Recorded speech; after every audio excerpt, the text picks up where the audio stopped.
Well, first of all, let me back up, because some of you are new faces. Some of you are old, new faces. I mean, you call it a vacation. We call it fun because we get to pick on you. This is wonderful. I know, consider the source. That's right. But we took a shift and wrapped up biblical archaeology, and now we're talking about the church in a postmodern, really almost post-Christian era. We look at how culture has shifted dramatically, and I feel like in so many ways the church has gone right along with the shifting tides of culture. We look at the movement right now, and one that I'm particularly interested in because of what I do in the field of abuse. But it's abuse within the church and this massive celebrity pastor movement, where you have these preachers who are put on this tremendous pedestal. And these celebrities are falling rapidly right now, and I think that's a good thing. I think that's positive. I think those churches need to be dismantled, at least to some degree. And a close friend of mine who probably is actually watching with us live right now, one of the ones who started a house church recently. He just put a very blunt, brutal prayer online, and he sent it to me before he put it online. He said, "I just want some extra eyes on this." And it was just a post where he talked about his heart being completely shattered, and that some recent events in life made him realize that without knowing it, he was putting his faith in people. He was putting people he loved and adored and people he respected on a pedestal, and that certainly wasn't idolatry. He wasn't praising these people and worshiping them or anything like that. But those people who he respected most in his life dramatically let him down. And some were abusive and some were just complete and utter failures. And so he was pouring his heart out to God, and I said, he said, part of why I sent it to you is because I know you can relate. And I lived through that. I certainly had my father on a pedestal. I loved and adored him and thought the world of him and respected him, and that all came crashing down in a heartbeat. And it's a really strong reminder that our faith needs to be in God and God alone. We really, really have got to stop superficially praising people. Now, I'm not talking about encouragement. Certainly, we're supposed to encourage people. I'm all for it. I'm all for being kind, being gracious, really encouraging people. But that's not what I'm talking about. I'm talking about this notion of if a person's faith crumbles, your faith crumbles. That's not healthy. When another person's faith crumbles, our faith should be rock solid. It shouldn't waver. And so, this class, which really Charles had brought up a really good question, in light of our culture and all the violence and all the takeovers, and right now there's the silencing of people on social media, and mark my words, it's already happening. This is going to cause a division like what we see in the church, and I'm surprised it hasn't happened sooner. But in the church, we have over 30,000 denominations, and we just keep dividing. And now we can see this in real time across social media platforms. And when people peeve other people off, I'll just start another social media platform. And now they're starting to reproduce at unprecedented rates. And all these people that like they're just landing on, I'm just gonna go over here then and find like-minded people. And it's this division, and that has permeated the church as well. And we know just, even in our own community, and here, we have Roy with us today.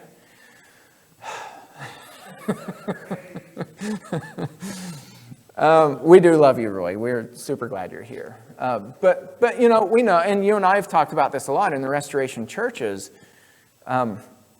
We have how many? I think there are 6 Christian churches of Christ in Somerset County that all started from one, and we split and we divide, and for whatever reason, and some of those certainly are legitimate, but it, now we don't really interact with each other much.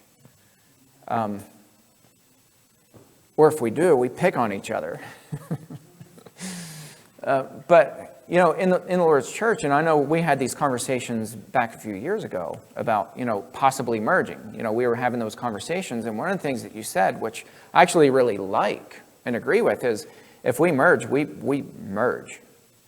And we're not 2 separate congregations, we're one body of Christ.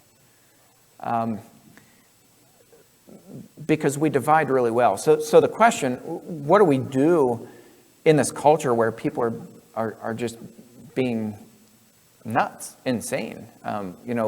Should there be a revolution like that? I mean, that's a scary question. And looking back historically at believers, there have been moments where Christians, or even pre-Christianity, the Maccabean revolt, there were these revolts where, had those not happened, we wouldn't be standing here today.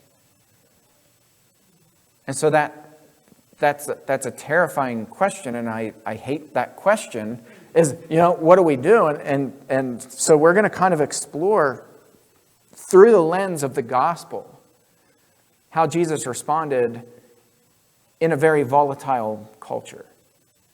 Because what we're seeing right now in our country pales in comparison to what Jesus was born into.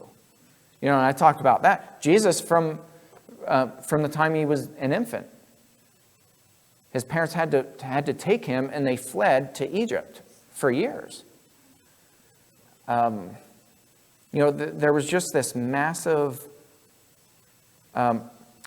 spotty persecution that was happening all over the place. It wasn't a blanket.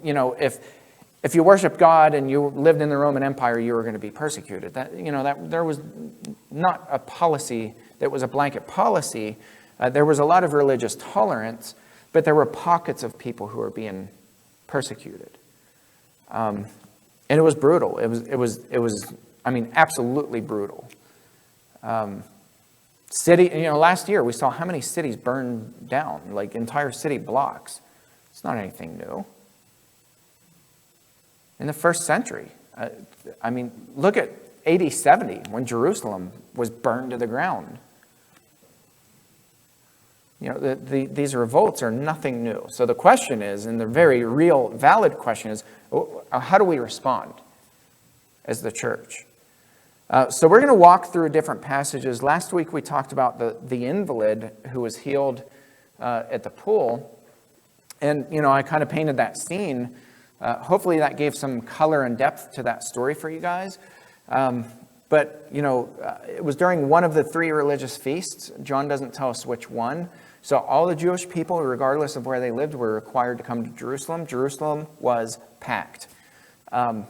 Matthew records that there was, what was his word? Multitude.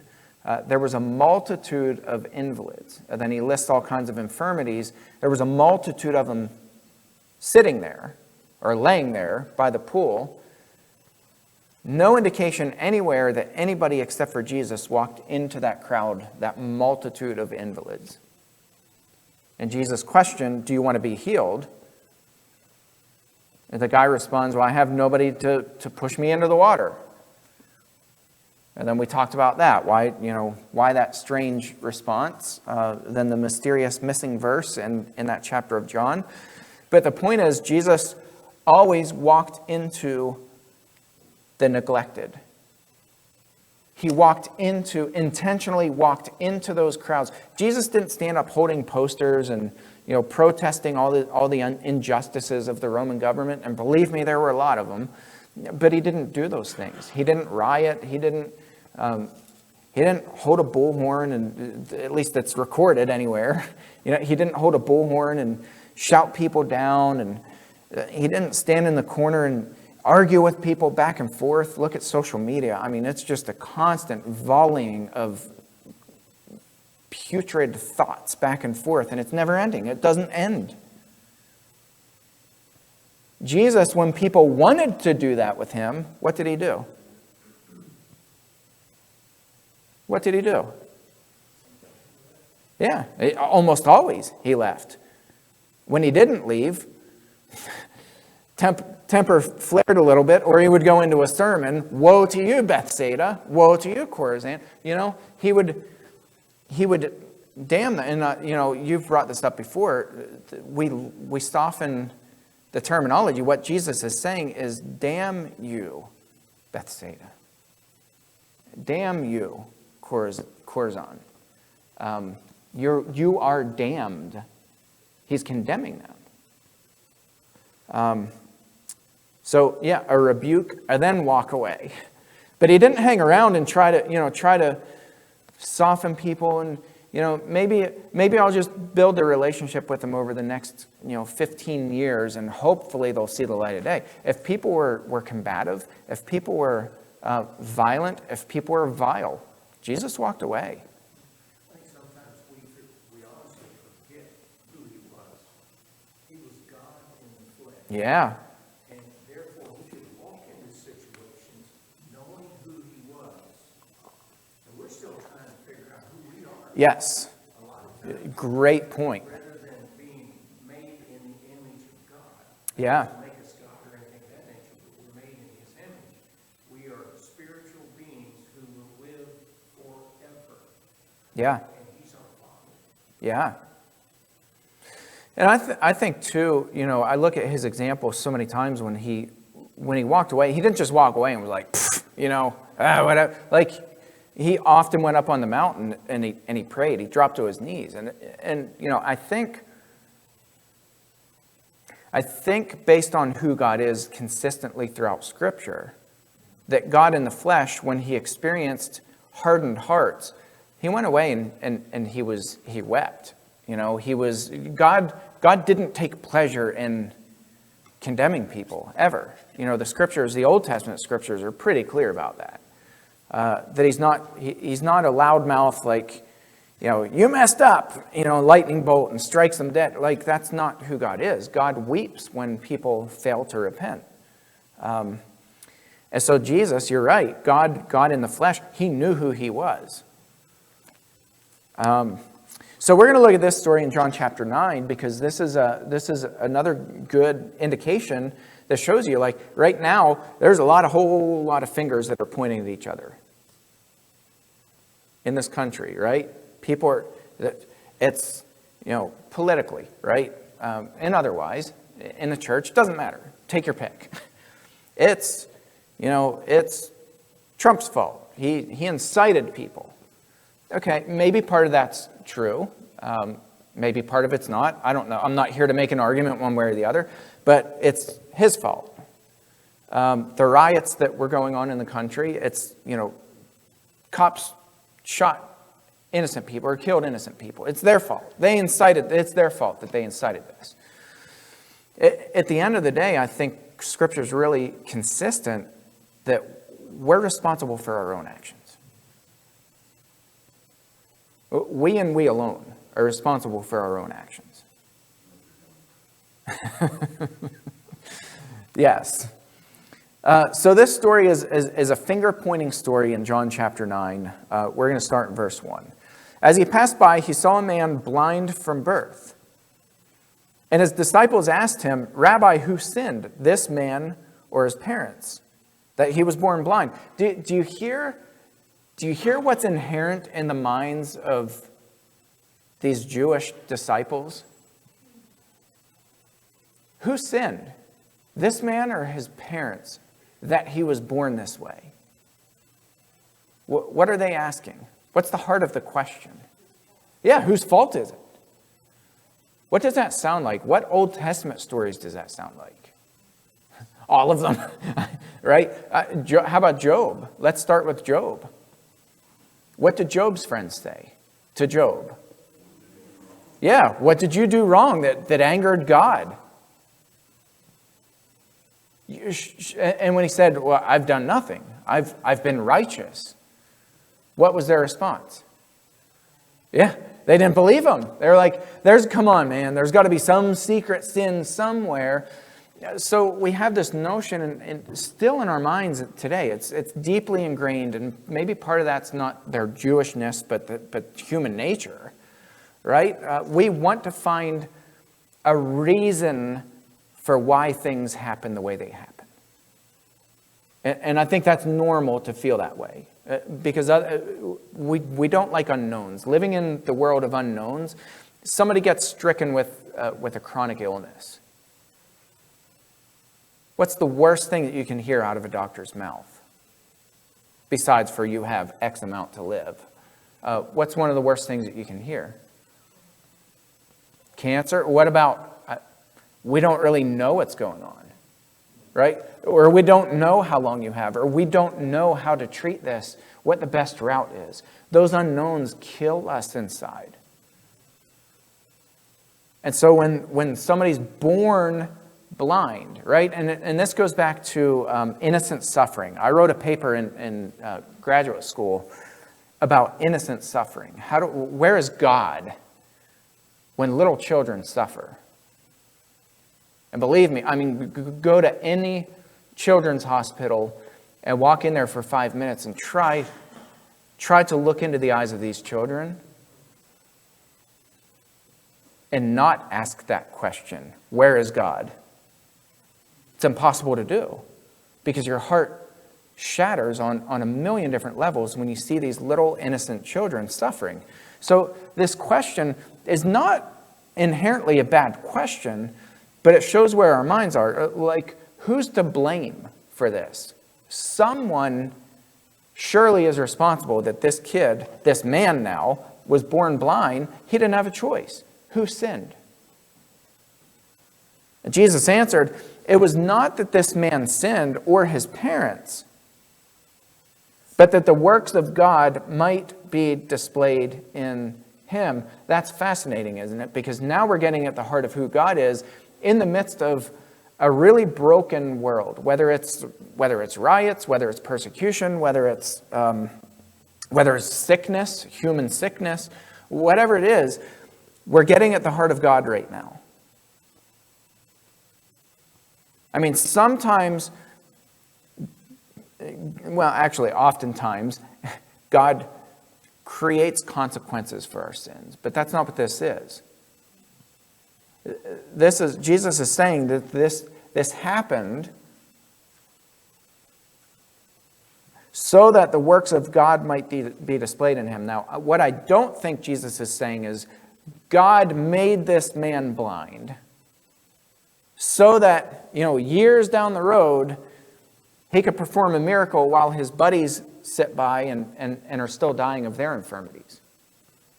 God hand-selected this person to strike blind. I don't think that's what Jesus is saying at all. I think what Jesus is saying is, first of all, it's nobody's fault. We live in a broken world. Bad stuff happens. Right? Bad stuff happens in a broken world. Tornadoes are always going to happen and take lives. Hurricanes are always going to happen and take lives. Floods, natural disasters, earthquakes, tsunamis, they're always going to happen. Sickness, cancer. I'd like to think that we will cure cancer. Let's pretend for a minute and say that we do cure cancer. There will be some other disease to take man. A disease is always going to be around. Death is always going to happen. I mean, that's a guaranteed. Death is always going to happen. So Jesus' point, getting at the heart of who God is, and giving an example for the church, who sinned that this man was born blind? Well, nobody did. But God's works are going to be displayed through this person. So how does that translate for us today? Because I don't know about any of you, I don't claim to have the gift of healing. I'm just going to put that out there. But I know a lot of people who are in this shape or worse. So how does this translate to today? What's Jesus saying to the people then, and what's he saying to us now? You can be there for people. You may not be able to physically heal them. Obviously, God in the flesh could do whatever he wanted. You may not be able to heal somebody, but you can still put a healing hand on them. You can still be there for them. You can still, Dave brought up about Bill, for the ramp. We called Bill. Dave and I, first I talked to Dave, and then, we got in touch with Bill. And he never said a word. Next thing, Mike calls us up. He's like, you wouldn't believe what's being built right outside of my house right now. This most beautiful, just rock solid, gorgeous ramp. Perfect in every way. And that's what Jesus is saying here. So that the works of God can be displayed. Sometimes bad things just happen. And I think we're so accustomed, we're so geared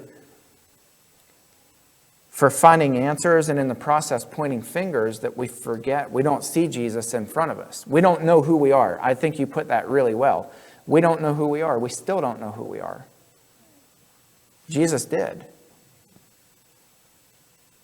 And he just went and he served. He wasn't about platforms. Jesus never, ever, ever, ever was about getting platforms.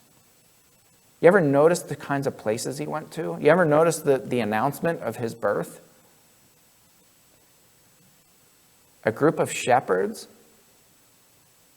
maybe 4 or 5 of them, in the middle of nowhere, in the middle of the night. And these angels come down and they're singing. There's this chorus of angels.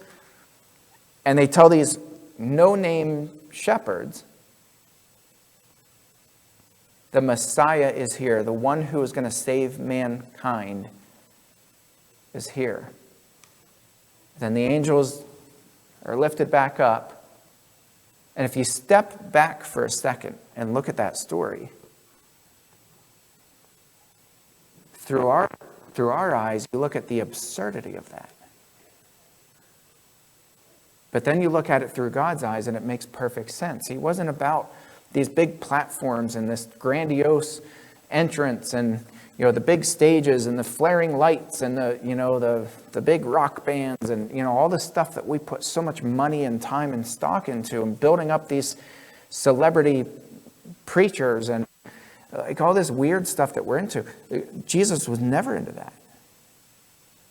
And so it begs the question, what is the heart of God? The heart of God is this. Jesus initiated this. As he passed by, he saw a man blind from birth. His disciples asked the question, who sinned, this man or his parents, that he was blind? We don't really know if Jesus had any intentions of healing him until his disciples asked that question. They asked the question, and then Jesus responds, and then what does he do? He heals them. And then verse 4, this is really important. We must work the works of him who sent me while it is day. Night is coming when no one can work. Can I stop you? Yeah, absolutely. Now, I want to kind of skewer off just a little bit. Yep, go for it. It was not that this man sinned or his parents sinned, but that the works of God might be displayed in him. We assume he's talking about what he's going to do to him. Yeah. Well, let's take what you just said for a moment, that we don't even know if Jesus was going to do anything until his disciples brought it up. Yeah. Does that change then that verse God might be displayed in him? Or did God permit his blindness so that throughout his life he had to rely more on God, and so that God's works were displayed already through him?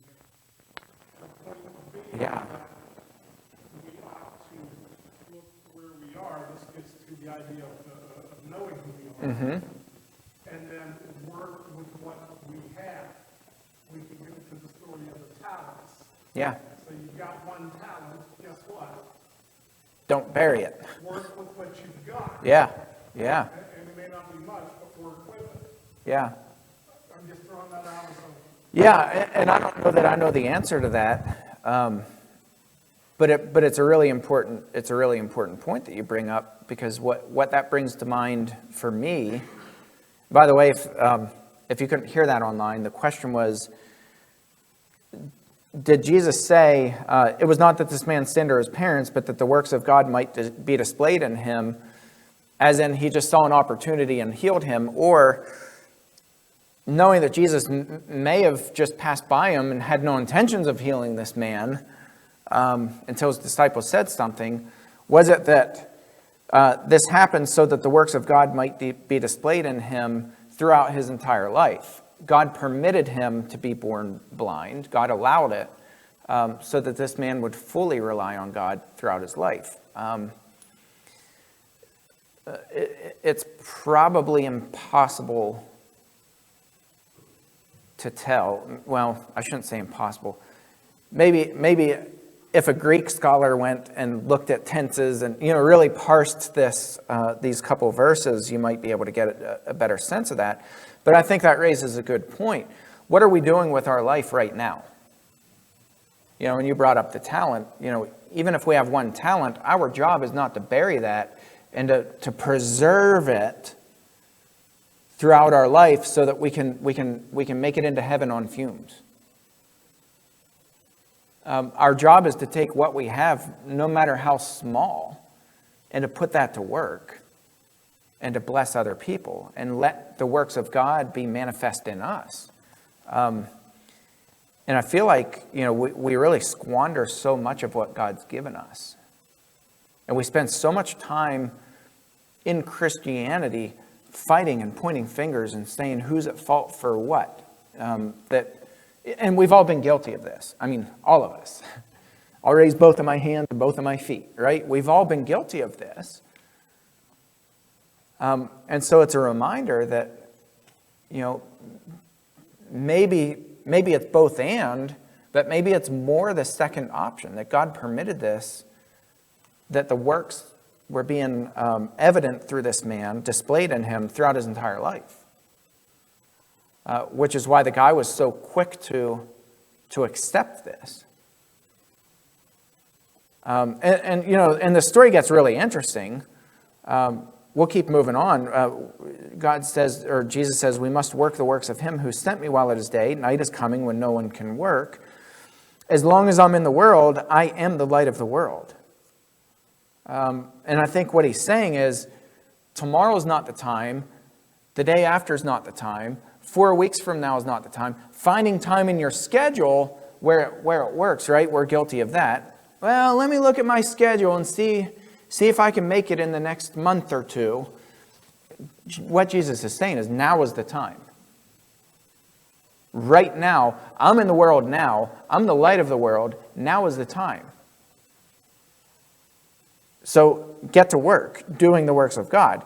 Having said these things, he spit on the ground and made mud with the saliva. And I'm going to step on a very controversial, slippery piece of soap. And I may end up breaking my back on this one. But if ever there was a verse in the Bible to counter people who say, Jesus would wear a mask. It's the godly thing to do. If you don't wear one, you're a murderer, right? I'm not making an argument one way or the other whether Jesus would wear one. because I don't know. But there are certain scriptures that trouble me a little bit because Jesus wasn't too concerned with germs. Then he anointed the man's eyes with the mud. Not only is he putting dirt in this man's eyes, physical dirt, but it's mixed with spit. Now, I don't know a whole lot about medical practices in the first century. I do know that they had some pretty strange practices, like, fish hooks in the nose to try to pull demons out of people, weird stuff like that. Putting garlic on the feet and trying to draw the demons out, like that. We have Jewish writings where these were Jews doing this. At the time Jesus was born, they were doing this kind of stuff.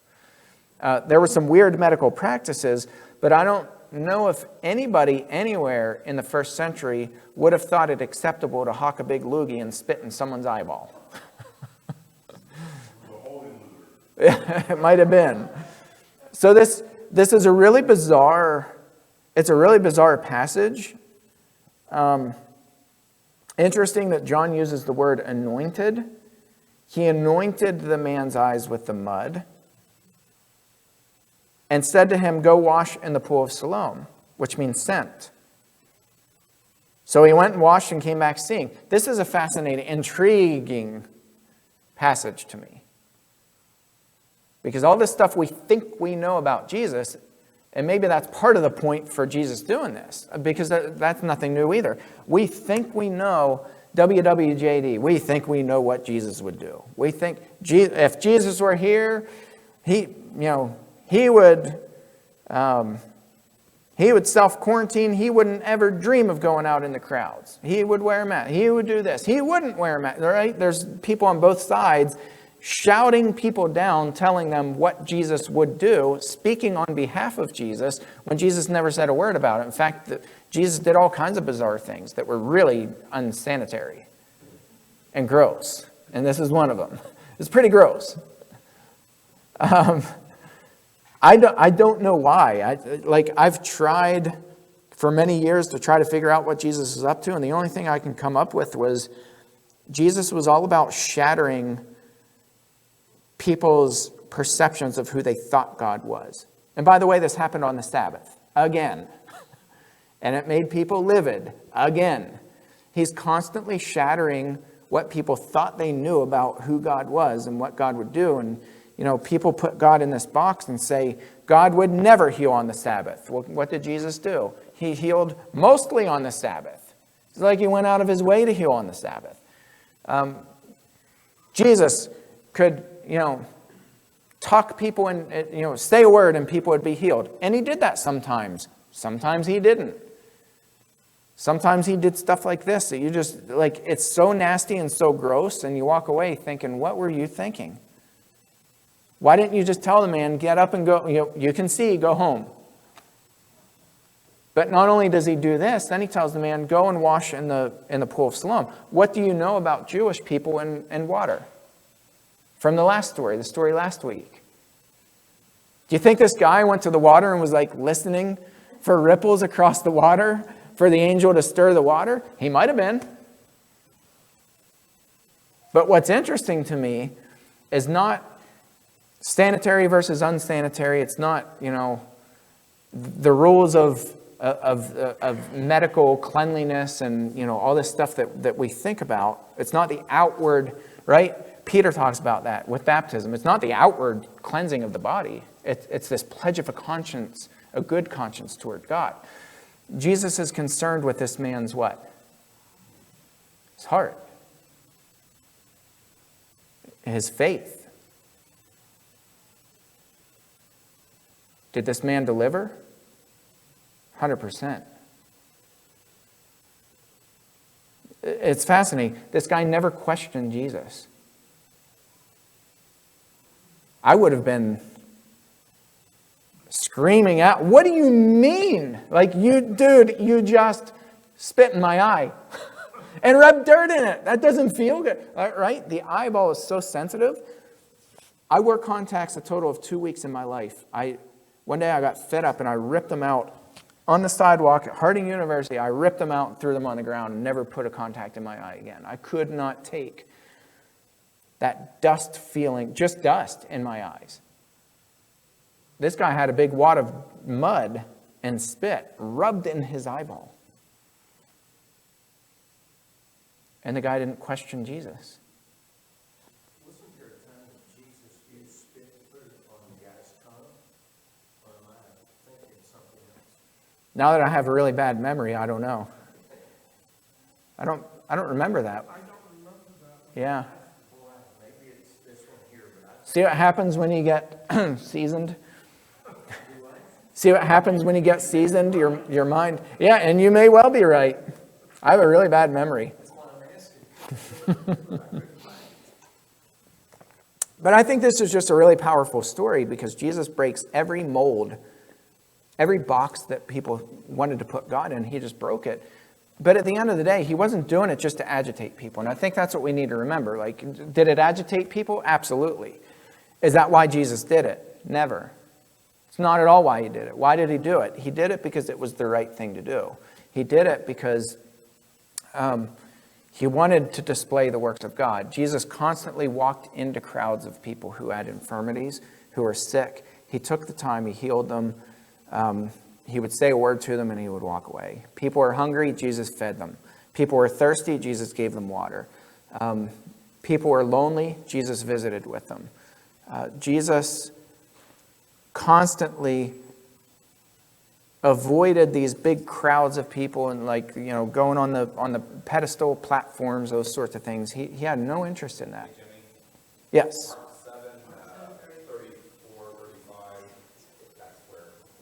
Okay. Oh man, you were right.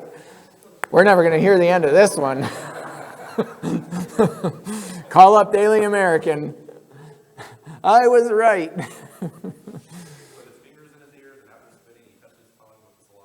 Yeah, so not the first time that Jesus has done something gross and weird and bizarre. And honestly, unless somebody can correct me and give me some profound, deep meaning, I can't think of any other reason why Jesus would do this except to break that mold, to pull people, to strip them from their boxes that they place God in. Well, the one thing we know for sure is he didn't have to do it that way. Right? Absolutely, he didn't have to. All you have to do is say it. We see it. That's it. So there's a reason behind it, whatever it was, whether it was just to stir up and say, to get them to discuss. It's really interesting to me that they're discussing he must not be for God because he healed on the Sabbath day. Yeah. How many people are running around healing people to begin with? You know what I'd be thinking?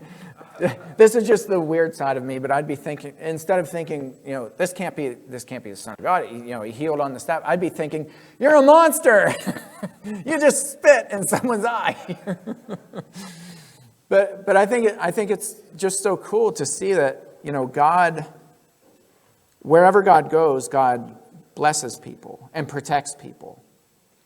He exercises righteousness and justice, and he does what's right. And I think, now, today, certainly, I think we need to do the same. I think that's the message for this week. Be the church and go out and bless people, period, regardless of your own circumstances. All right, we're going to stop there. We'll see you guys in a few minutes.